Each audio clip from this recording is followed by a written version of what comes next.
presentation on sperm preparation method, principle and techniques. So prior to this, sperm evaluation is the most important aspect which depicts the sperm preparation techniques.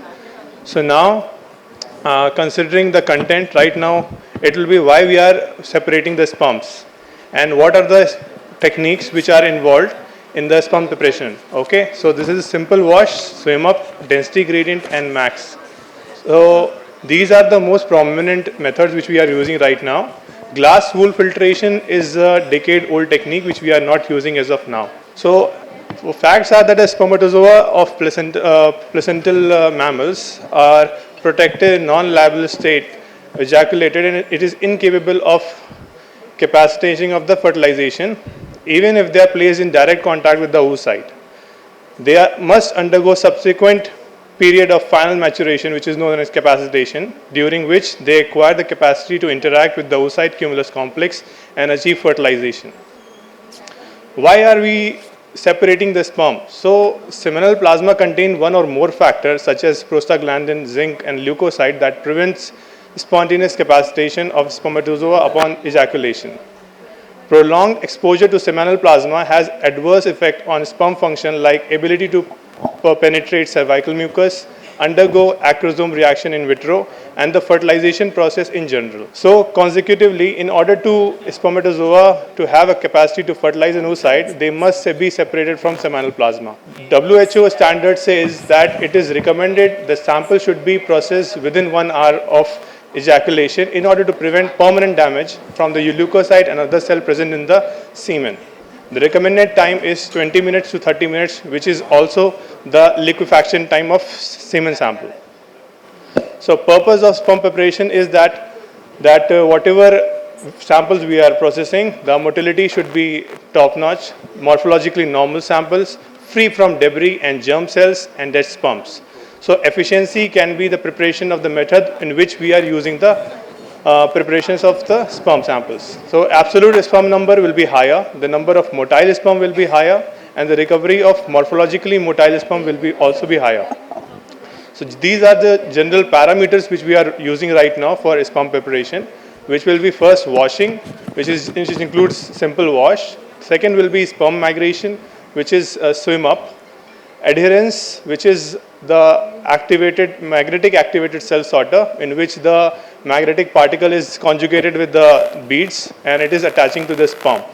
So fourth one is filtration. As I already told you, the glass wool filtration is considered, which is redundant as of now because it is quite old and it is not cost effective as all. So simple wash, we generally take a conical tube in which the sample is taken and 1 ml to 2 ml of sperm wash media which we are using, and we are mixing it. So we are just flushing it with the sperm sample, sperm and washing media, and then centrifuging it at 300 to 500 G for 5 to 10 minutes. After that, a pellet is formed. On that pellet, we can resuspend in the media and use it in the IUI and other procedures. Okay, so it is a migration-based method. So traditionally, this is how we are doing. We are using sperm plus the media, and centrifugation of that media is done with a very small amount of RPM, which is known as soft spin. So removal of seminal plasma is done, which is known as in the supernatant, and then at a 45-degree of angle, the test tube is suspended in the test tube stand. So direct swim up is a little bit different in that sense, that in which we are just using the semen sample, liquefied semen sample at the bottom of the conical tube. Then we are overlaying with the media and keeping it at 45-degree angle in the sperm stand. Okay. So the sperm migrates from the bottom level to the upper level, which is rich media, and on that basis we can just remove the sperm on the top layer, and you can use it for the procedures we are using right now. So the procedures I've already told you. So disadvantage of swim up is that it is increases the ROS formation because it is kept in the sample for quite long, and there are several levels of the sperm pellet, which is not very important, because what we have that if the person is not experienced enough, then what happens that it might affect the sperm extraction also, and it takes twice as long as the normal technique which we are using right now for sperm preparation. Now it is a gold standard technique which we are using right now. It is density gradient. So in which, as the name suggests, density. So density means we are using two different densities right now, which can be 40 and 45 as the upper media, and lower media is 50 and 80 density percentage. So what is the major phenomena for this? That normal mature sperm is of 1.10 gram per ml, and abnormal sperm, mature sperm is between 1.06 to 1.09 gram per ml. So difference in this densities, which will give us the separation of non-motile and motile sperms. So this is how it looks like, that in a tube which we are having, that upper media, lower media, and the top is a semen sample. After the centrifugation, the right tube you are seeing is that the post-wash, which is having an interface, which the seminal plasma is the top layer, and the interface you can see white blood cells and debris, and in the green zone you can see abnormal non-motile sperms, and after that the interface is there, and bottom layer you will be seeing the viable sperm pellet. So after that what we get is the pellet. So we'll discard all the top layers which is supernatant, and then we'll overlay the media just to get the proper sperm in that particular media. And now it is a magnetic activated cell sorter. It is also based on adherence, which we have already spoken about. So it separates apoptotic spermatozoa from non-apoptotic spermatozoa. During apoptosis, programmed cell death happens. So the phosphatidyl serine residues are translocated from the inner membrane from the spermatozoa to the outside, which is again bound to the annexin V and has a strong affinity towards phosphatidyl serine, but cannot pass through the intact sperm membrane. So the colloidal supermagnetic beads equivalent to 50 nanometer in diameter are conjugated with the highly specific antibodies to annexin V and used as a dead and apoptotic spermatozoa by MAC. So this annexin V, along with the antibody which is very specific to the sperm, so gets bind to the apoptotic cells, apoptotic sperms, and get attached to the border of the tube, and then hence whatever the elute we are getting after the sample procedures is motile sperm. As you can see in this diagram, the tubes which we are using right now, the antibodies is already attached to the apoptotic sperms, and it is adherence to the walls of the tube. So now what is happening is that whatever elute we are getting after the procedure is motile sperm. But after this also we are giving some amount of washing which is required to remove the seminal plasma after this procedure happens. Lastly, the glass wool filtration, as I already told you, it's very old and not so cost effective.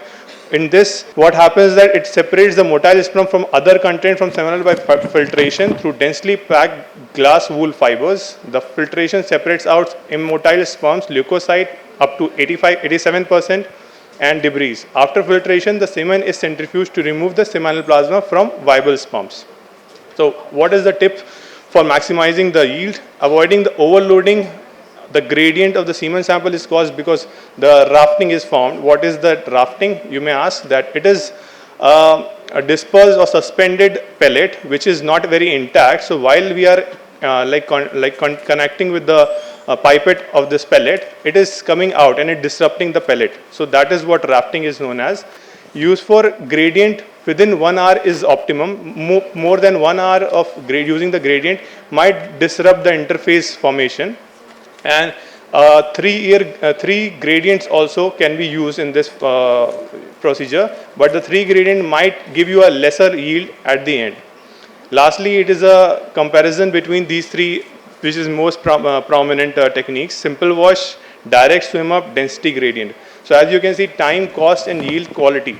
These 4 parameters are there in which we can depict that what is our requirement. If we are using for IUIs, we'll be using the most yield and lesser cost and time. So this is what we are getting right now. In density gradient, highest cost is there, but highest yield is there because the quality of the sperm is much higher and the motility and morphology is also higher. Okay. Lastly, the take-home message is there that centrifugation of pellet for unselected sperm of human spermatozoa causes irreversible damage to the spermatozoa that can impair the sperm's fertilizing ability. The method of choice is dependent on the intended use, of prepared sample. Example, IUI needs much higher as compared to the comparative XC, which I already spoke. Many practical scenarios on a day-to-day basis may affect the choice of semen preparation method used for learning wisely to choose appropriate method. Thank you all. Dr. Mohd Aqdas, I couldn't introduce him prior. He started his talk before I could introduce him. Okay. He's presently the IVF lab manager in Ferty9 Fertility. He worked as a senior embryologist at Gaudium IVF Center in Cloud9 Hospital. And he has given his presentation a very simplified way for all of us to understand. So your success rates with IUI in your centers? Success rate is 20 to 25%. Okay, so you are following the density gradient method. Yeah, density gradient as a gold standard, yeah.